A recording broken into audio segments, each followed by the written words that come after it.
Nous voici rassemblés au nom du Père et du Fils et du Saint-Esprit. La grâce de Jésus notre Seigneur, l'amour de Dieu, notre Père, et la communion de l'Esprit Saint soient toujours avec vous. Je tiens à vous rassurer, frères et sœurs, le Père Bernard n'est pas malade, mais je lui ai proposé de prendre congé, ça ne lui arrive pas souvent, de pouvoir s'absenter un week-end, alors j'avais des disponibilités, puis je lui ai proposé ça, ce qu'il a accepté avec, je dirais, presque empressement. Mais voilà, il n'est pas au milieu de nous ce matin, mais nous sommes en communion avec lui, c'est notre pasteur, et nous gardons cette relation amicale avec lui. Nous sommes dans le temps ordinaire, après le temps du carême, où la couleur liturgique était le violet, après le temps pascal, où la couleur liturgique était le blanc, la fête de la Pentecôte, les grandes solennités qu'on vient de passer, eh bien, nous revoici dans les dimanches du temps ordinaire. Il y a quand même une beauté dans le temps ordinaire, puisqu'on ne peut pas toujours être en fête non plus, mais c'est l'occasion pour nous de réaliser que le Seigneur nous accompagne dans le quotidien de nos vies. Préparons-nous à célébrer ensemble cette Eucharistie aujourd'hui en reconnaissant que nous avons péché et que le Seigneur nous renouvelle sans cesse par sa grâce et son pardon.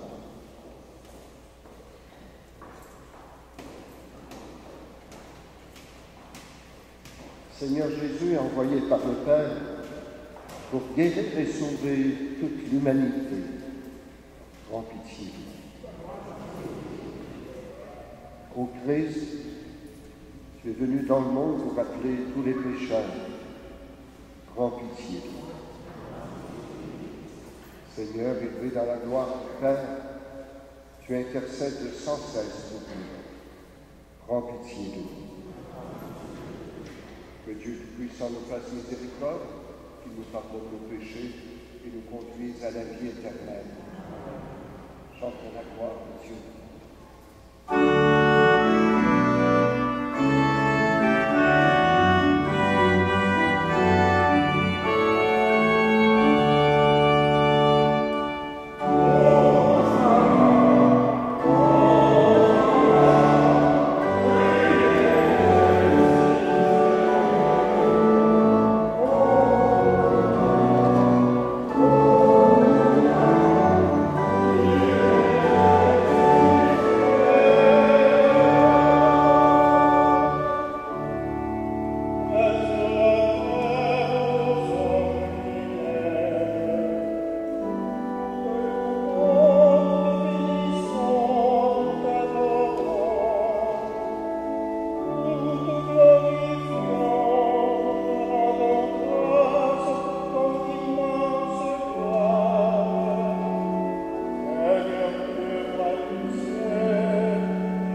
Seigneur, sauve de tout bien, réponds sans te lasser à notre appel. Inspire-nous ce qui est juste, aide-nous à l'accomplir. Nous te demandons par Jésus-Christ, ton Fils, notre Seigneur, notre Dieu, qui règne avec toi et le Saint-Esprit, maintenant et pour les siècles des siècles. Amen.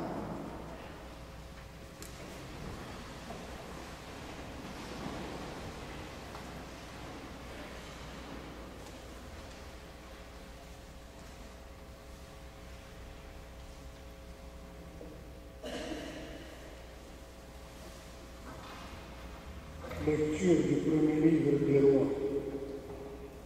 Le prophète Élie habitait chez une femme dont le fils tomba malade. Le mal fut si violent que l'enfant expira. Alors la femme dit à Élie, « Qu'est-ce que tu fais ici, homme de Dieu? Tu es venu chez moi pour rappeler mes fautes et faire mourir mon fils. » Élie répondit, « Donne-moi ton fils. » Il le prit des bras de sa mère, le porta dans sa chambre, en haut de la maison, et l'étendit sur son lit. Puis il invoqua le Seigneur. « Seigneur, mon Dieu, cette veuve chez qui je loge, lui veux-tu du mal jusqu'à faire mourir son fils? » Par 3 fois, il s'étendit sur l'enfant en invoquant le Seigneur. « Seigneur mon Dieu, je t'en supplie, rends la vie à cet enfant. » Le Seigneur entendit la prière d'Élie. Le souffle de l'enfant revint en lui, il était vivant. Élie prit alors l'enfant de sa chambre.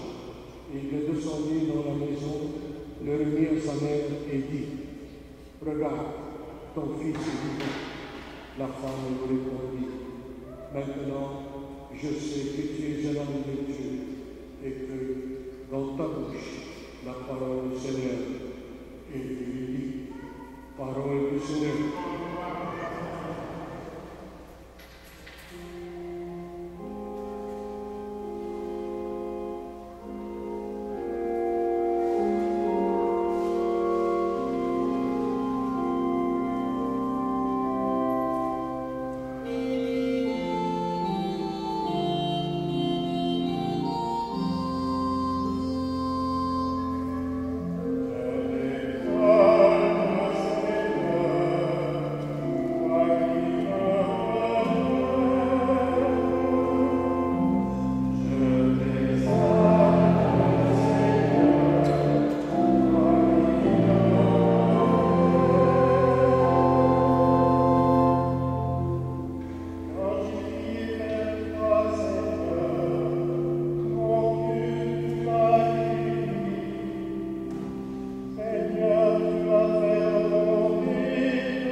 lettre de saint Paul apôtre aux Galates.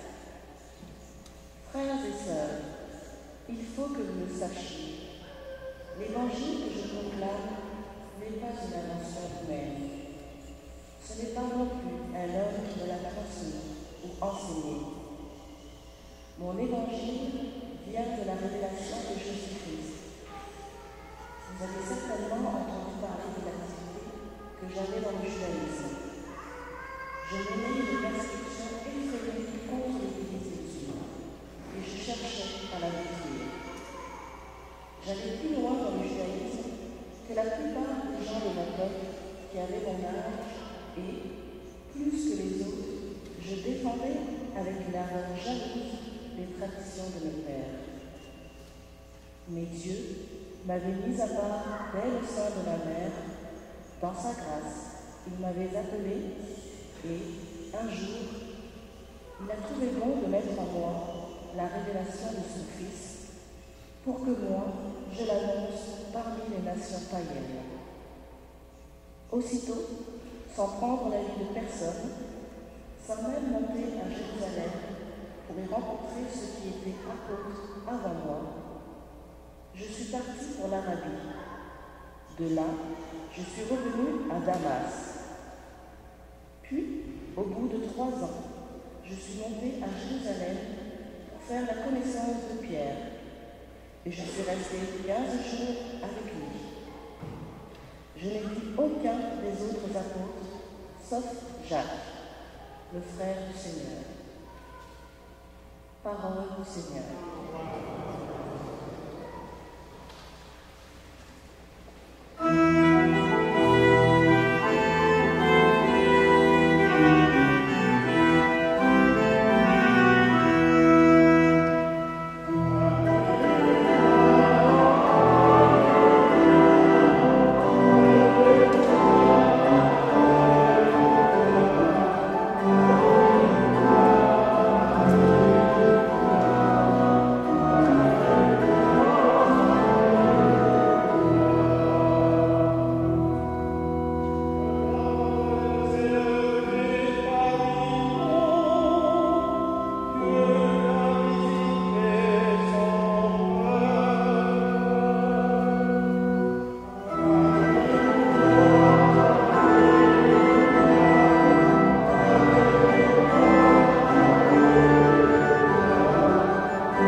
Le Seigneur soit avec vous.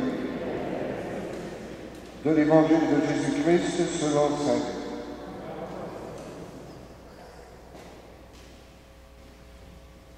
Jésus se rendait dans une ville appelée Naïm.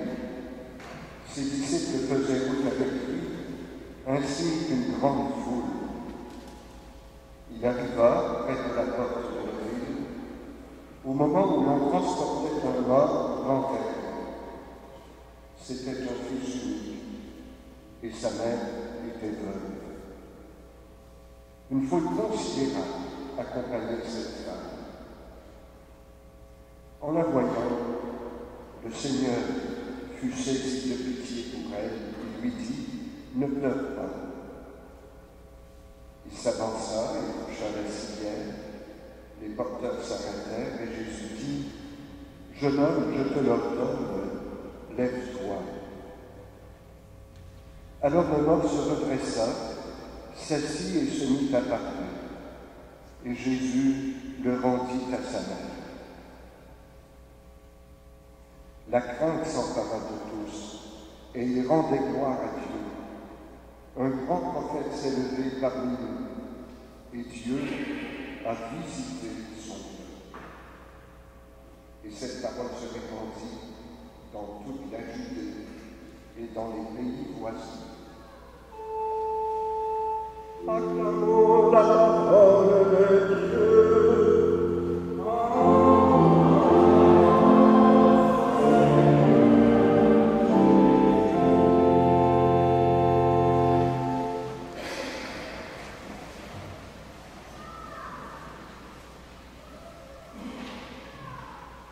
Dieu a visité son peuple.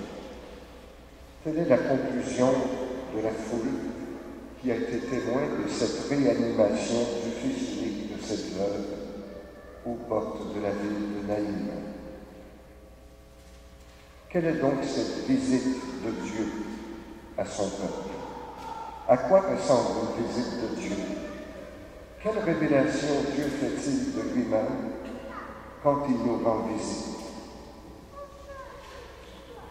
L'évangile d'aujourd'hui, c'est d'abord un récit qui nous parle de la compassion de Jésus. Deux grands cortèges se croisent aux portes de la ville de Naïm, qui est à peu près à une dizaine de kilomètres de Nazareth, la ville où Jésus a vécu et où Marie est établie aussi. Il y a Jésus et ses disciples et une grande foule qui suit Jésus, qui arrive aux portes de la ville. Et puis, il y a ce cortège funèbre qui sort de la ville. On porte un fils unique en terre, la mère est veuve, et l'Évangile dit, une foule considérable marche de derrière. On est aux portes de la ville, parce qu'on enterre les morts à l'extérieur des lieux de la ville. Le texte se poursuit, il nous dit que le Seigneur fut saisi de pitié pour elle. Une veuve privée de descendance est condamnée à la misère pour le reste de sa vie dans cette société. Elle doit compter sur la parenté, sur ses voisins. Elle n'a plus rien. Jésus voit cette veuve et il fut saisi de pitié. Il est vrai qu'en français, l'expression saisi de pitié traduit assez mal le verbe grec qu'il y a dans le texte original de l'Évangile.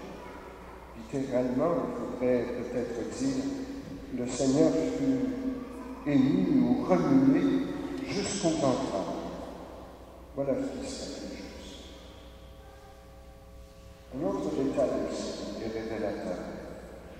Au début du récit, je ne sais pas si ça vous a frappé, Saint Luc écrit Jésus se rend à Naïm. Et ici, il ne dit pas Jésus, il dit le Seigneur fut remué jusqu'aux entrailles. Vous voyez, cette compassion, cette tendresse, cette miséricorde, cette pitié est celle même de Dieu pour l'humanité. Elle nous parle de qui est Dieu pour nous. Puis Jésus s'avance, touche la civière et dit « Jeune homme, je te l'ordonne, lève-toi. » Et Jésus le rend à sa mère. Et la foule de conclure « Dieu a visité son peuple. » Mais cette page d'Évangile n'est pas que le récit de la compassion de Jésus pour cette veuve de Naïm. Il y a ici comme une façon de raconter chez Saint Luc que l'on retrouve ailleurs aussi dans l'Évangile. Il y a comme une succession de verbes, une succession d'actions qui traduisent l'attitude de Dieu à l'égard de l'humanité. Ici, dans l'Évangile d'aujourd'hui, on nous dit « En la voyant, le Seigneur fut saisi de pitié, il s'avança et toucha la civière. » Saint Luc va utiliser à peu près le même schéma dans deux autres passages de l'Évangile que nous connaissons bien. Dans la parabole du bon Samaritain, vous vous rappelez certainement de cette parabole, on nous dit que le Samaritain vit l'homme laissé pour mort le long de la route, il le vit, et puis il fut saisi de pitié et il s'approcha. Et dans une autre parabole que nous aimons bien, celle du fils prodigue, le père voit de loin son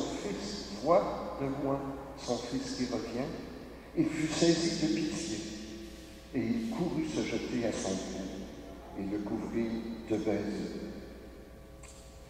Voyez, frères et sœurs, cet évangile d'aujourd'hui ne nous parle pas seulement du fils de cette veuve de Naïm, il nous parle de l'humanité que le Seigneur voit, qui le bouleverse et le remue au plus profond de lui-même et dont il se fait proche pour lui redonner la vie, pour l'embrasser.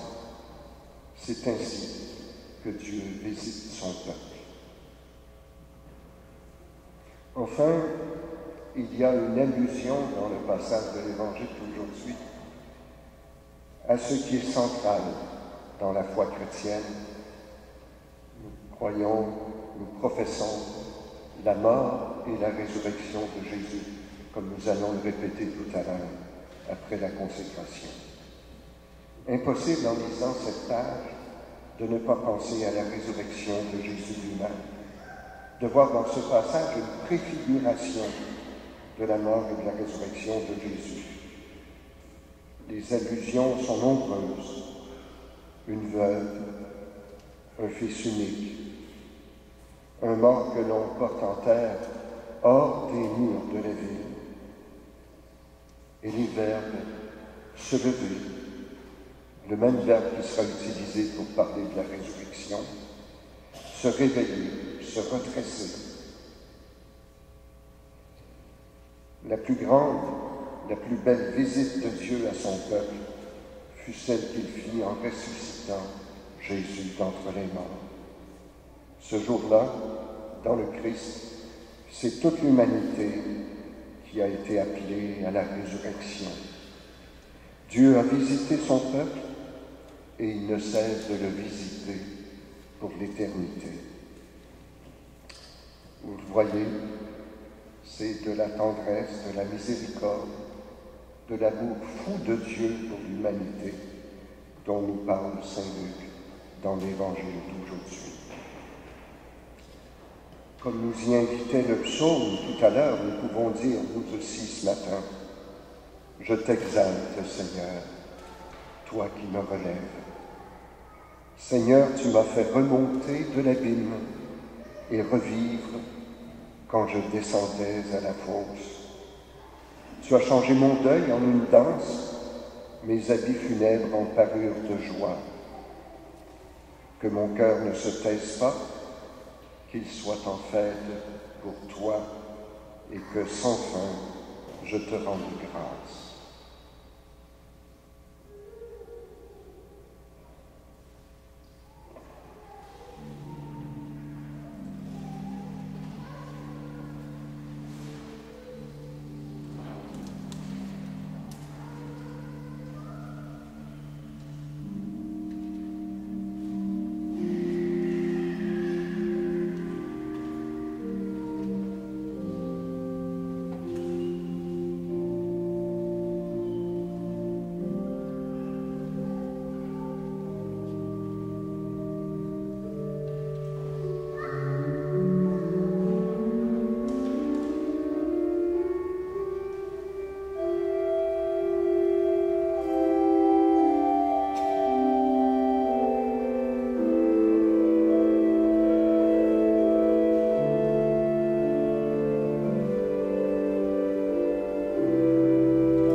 En communion avec les chrétiens du monde entier qui célèbrent aujourd'hui le jour du Seigneur, professons notre foi.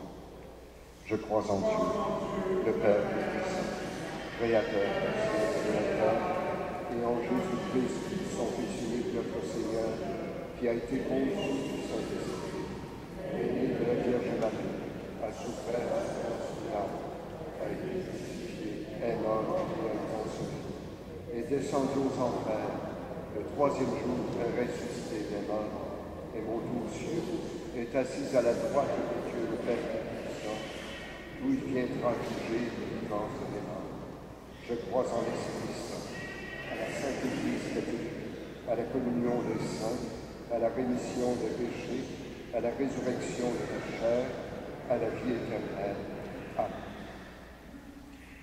Comme le jour où Élie a présenté sa requête en faveur du fils de la veuve, tournons-nous vers Dieu notre Père, avec l'audace de la foi, pour lui présenter nos intentions. Faisons-le avec confiance, car il s'est redonné souffle de vie à nous qui sommes des êtres mortels. Pour l'Église, afin qu'elle accueille en elle le souffle divin qui veut la restaurer. Prions le Seigneur.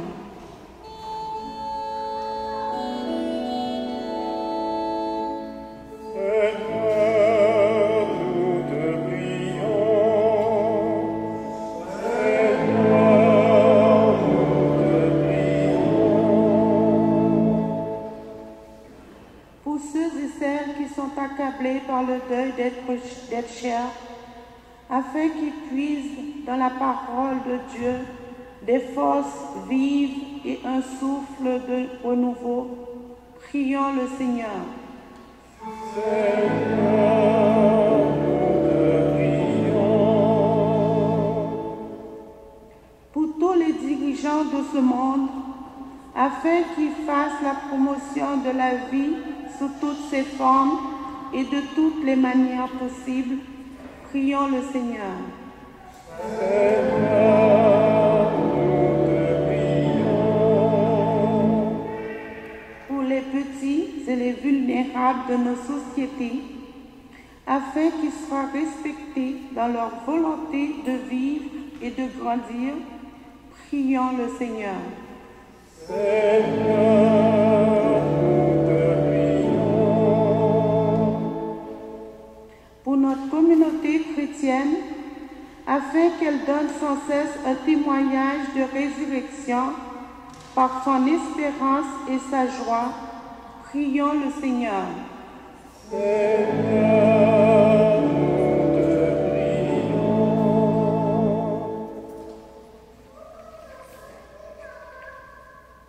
Nous continuons de prier pour ces pays qui sont aux prises avec la guerre, avec la famine. Nous pensons particulièrement à la Syrie, cet interminable conflit.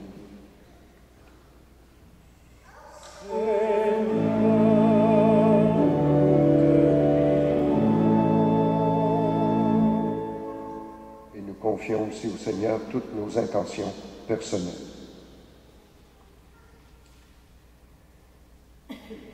Dieu notre Père, toi qui as voulu donner la vie et la donner en abondance, permets que les femmes et les hommes qui marchent à la suite du Christ soient de véritables témoins de sa résurrection. Nous te le demandons par Jésus, ton Fils, notre Seigneur. Amen.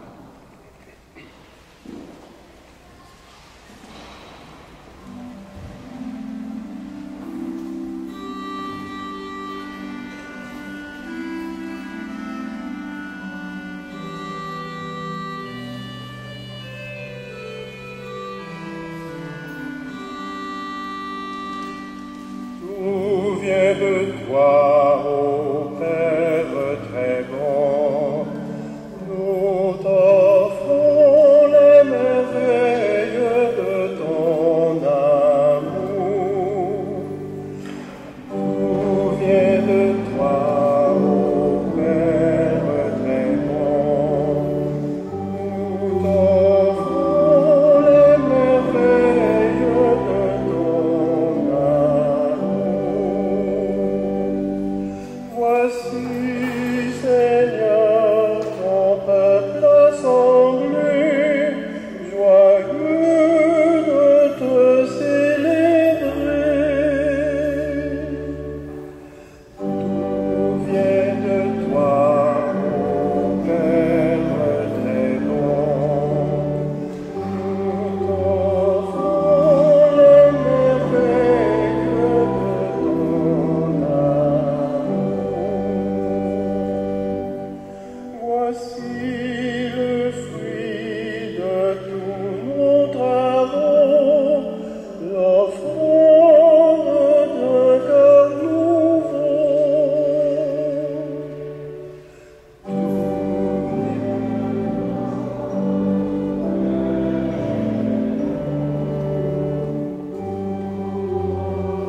Prions ensemble, frères et sœurs, au moment d'offrir le sacrifice de toute l'Église.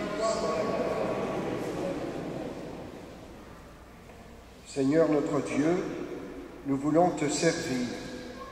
Regarde notre offrande, qu'elle soit agréable à tes yeux et nous obtienne un accroissement de charité. Par Jésus le Christ, notre Seigneur. Le Seigneur soit avec vous. Élevons notre cœur.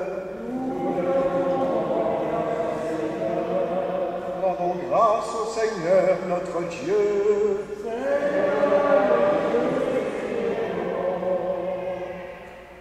Vraiment, il est juste et bon de te rendre gloire, Père très saint, Dieu éternel et tout-puissant, de qui nous tenons la vie, la croissance et l'aide. Dans cette existence de chaque jour que nous recevons de ta grâce, la vie éternelle est déjà commencée et nous avons reçu les premiers dons de l'Esprit par qui tu as ressuscité Jésus d'entre les morts et nous vivons dans l'espérance que s'accomplisse en nous le mystère de Pâques. Voilà pourquoi nous te rendons grâce en chantant avec les anges.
Voici rassemblés devant toi.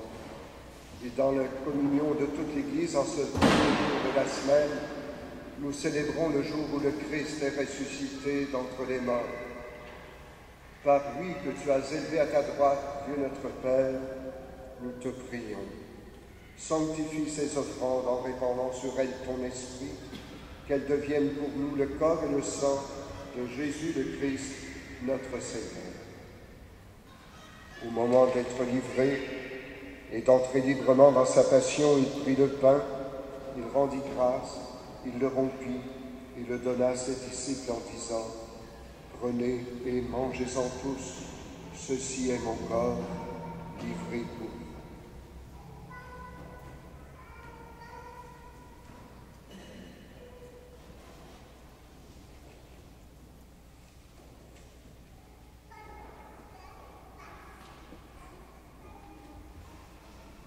De même, à la fin du repas, il prit la coupe.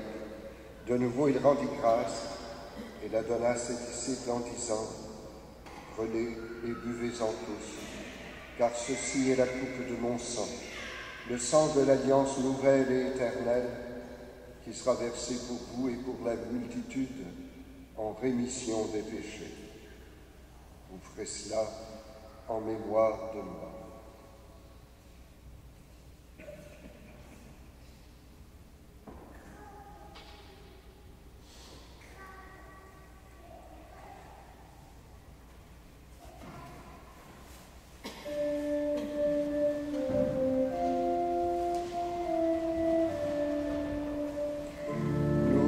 proclamons ta mort, Seigneur Jésus.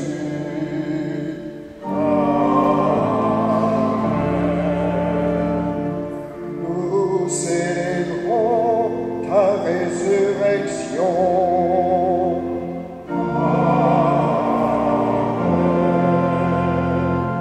Nous attendons ta venue dans la gloire.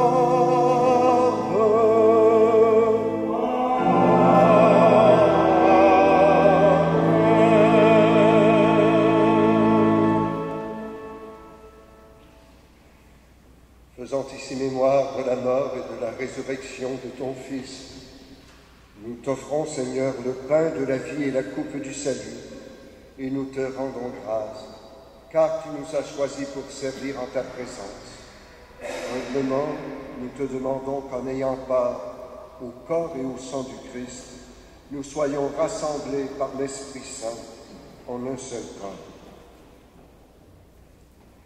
Et maintenant, souviens-toi, Seigneur, de ton Église répandue à travers le monde. Fais-la grandir dans ta charité avec le pape François, notre évêque Christian et tous ceux qui ont la charge de ton peuple. Souviens-toi de Manuel Suarez Pereira, de nos sœurs et de nos frères qui se sont endormis dans l'espérance de la résurrection et de toutes les personnes qui ont quitté cette vie. Reçois-les, Seigneur, dans ta lumière, auprès de toi. Sur nous tous, enfin, nous implorons ta bonté. Permets qu'avec la Vierge Marie, la bienheureuse Mère de Dieu, avec les apôtres, les martyrs, avec les saints et les saintes de tous les temps qui ont vécu dans ton amitié, nous ayons part à la vie éternelle et que nous chantions ta louange par Jésus-Christ, ton Fils bien-aimé.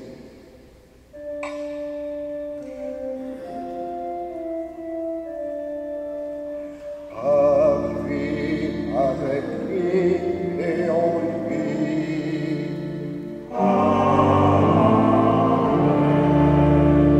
À toi, Dieu le Père Tout-Puissant, dans l'unité du Saint-Esprit.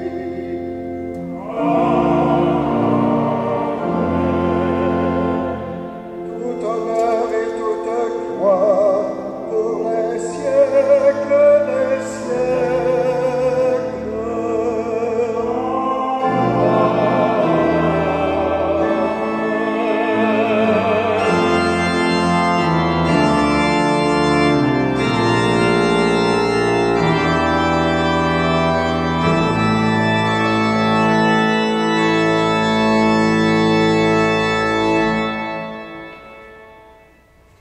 Préparons-nous à communier à cette Eucharistie en priant comme le Seigneur lui-même nous l'a enseigné.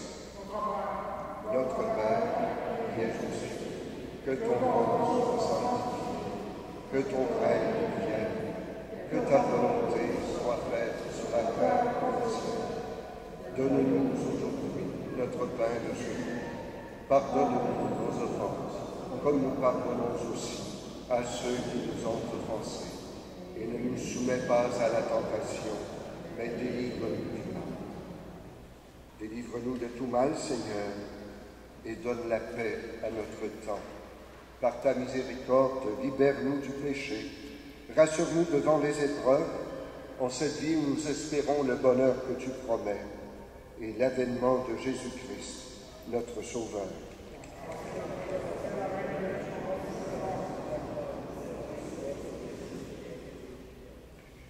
Seigneur Jésus-Christ, tu as dit à tes apôtres, je vous laisse la paix, je vous donne ma paix. Ne regarde pas nos péchés, mais la croix de ton Église, et pour que ta volonté s'accomplisse, donne-lui toujours cette paix.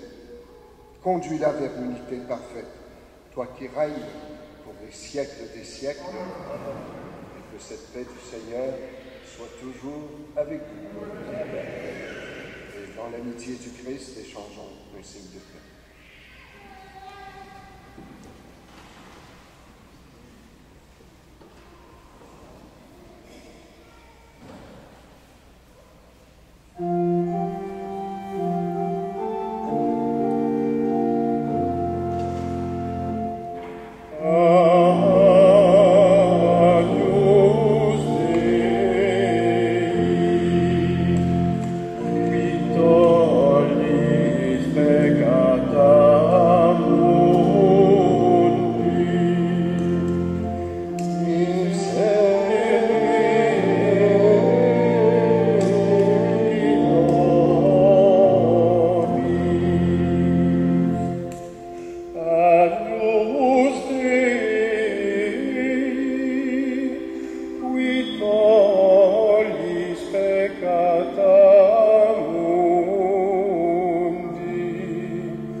au repas du Seigneur.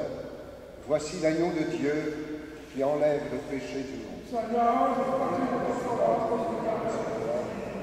Et qui sera une parole, et je serai libre.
Unissons-nous dans une même prière.